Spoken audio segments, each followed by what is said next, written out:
Monarch, Legacy of Monsters is an all-new Apple TV Plus series featuring Godzilla. So today, let's see if it's worth your time.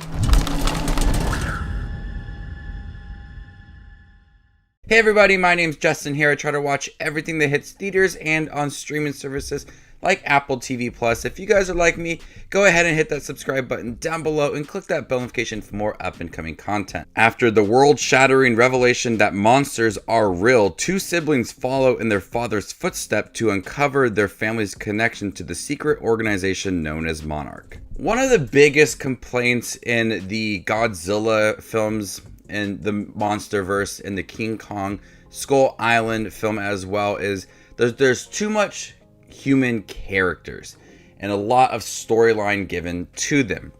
And I understand that complaint when you have an over 2-hour film of trying to balance the intensity of Godzilla with human characters, giving them compelling stories throughout. So it does make sense to have a 10-episode series that you're really able to give that balance to the monsters in the MonsterVerse, the Titans, and then also giving compelling stories to the human characters. I really liked Monarch Legacy of Monsters. It has that nice balance. You have these two siblings that are looking for their father and the connection to Monarch. But the way that they go about these characters, they give them some really compelling developing stories. You look at how Kate was affected by G-Day from 2014, the Godzilla movie, and she was on the bus in that scene on the bridge that Godzilla destroyed in San Francisco. She was on that bus, and you see how it affects her now. And you see how the world is now shaped after Godzilla's appearance, and how everybody has to have these procedures in place, and it really still haunts them to this day.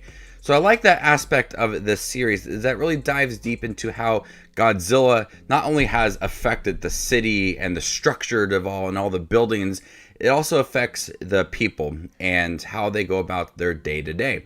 And that is explored nicely throughout the series. It really develops these characters and gives them compelling stories, as everything about this series is Monarch. We have these two siblings that are looking for their father and his connection to Monarch. But what also this series does is that it has two different time periods. You have our current timeline with these two siblings, and they are joined by Kurt Russell, who plays Lee Shaw.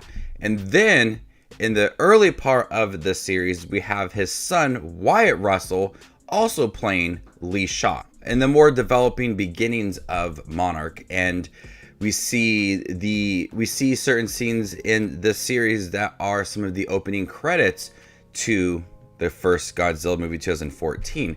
So I like that they had this balance of the past and the current timeline and its connection as well. And they don't forget really about these characters in the past. And Lee Shaw is working alongside two other characters, Kiko and William. William is the same character that John Goodman played in the Kong Skull Island movie. So we do see that connection to that movie as well. But the three of them are trying to explore and find Titans, but they have to have money to do that. And they have to prove the existence of Titans. And that's where they have the developing story of Monarch and trying to destroy Godzilla and just kind of understanding these Titans in the beginning and some secret moments along the way. And that really affects our current timeline with Kurt Russell and these two siblings. We also have Kiersey Clemons in here, who doesn't have the strongest story, but her presence is definitely felt within this series. I did like that they explored different Titans in here. We just don't get a full-on story about human characters. We do have some intense action scenes with the Titans in here. There's some really good shots of Godzilla as people are starting to realize his ability. We have certain scenes in the past that match the opening credits of the Godzilla film. So seeing that explored in more in-depth look and some beautiful shots of Godzilla. It's really intense, but also some different Titans as well that add to the action of this series. It's not a Titan every single episode, but we do get Titans throughout the series that really just kind of supplements the series.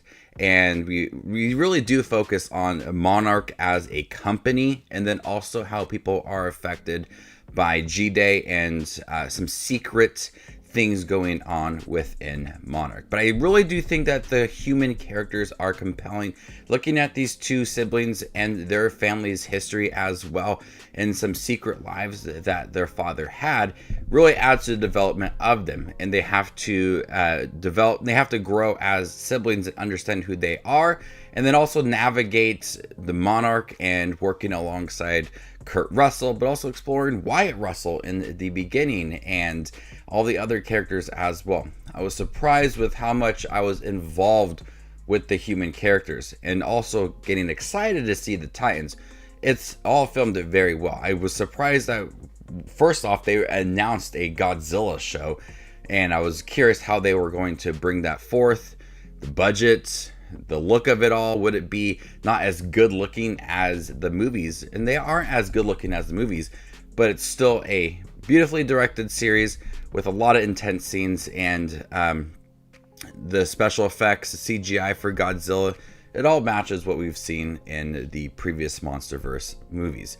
So Monarch Legacy of Monsters is a really good show. I like the human characters, I like the Titans. I have found their storylines to be nicely developed, giving some urgency to the series as well, but also exploring Monarch as a company. Going to the past, I thought was a smart move, and then also matching it to our current timeline gives more in-depth look at the MonsterVerse films, King of Monsters, the first Godzilla, Kong Skull Island, Godzilla versus Kong as well. I think it just adds a lot more to the world inside the MonsterVerse. So before I give you my score for Monarch Legacy of Monsters, make sure to check out my channel. Here I do movie reviews, trailer actions, ranking videos, tier lists, all that fun movie related content that you see on YouTube. I do it all here, so hit that subscribe button to get it all in one spot. I'm going to go ahead and give Monarch Legacy of Monsters a B+. Thank you guys for checking out my review for Monarch Legacy of Monsters. Have you guys seen it on Apple TV Plus? What'd you think about it? Let me know in the comment section down below, and stay tuned for more up and coming content like this. My name is Just Watches Movies, and you guys stay classy, YouTube.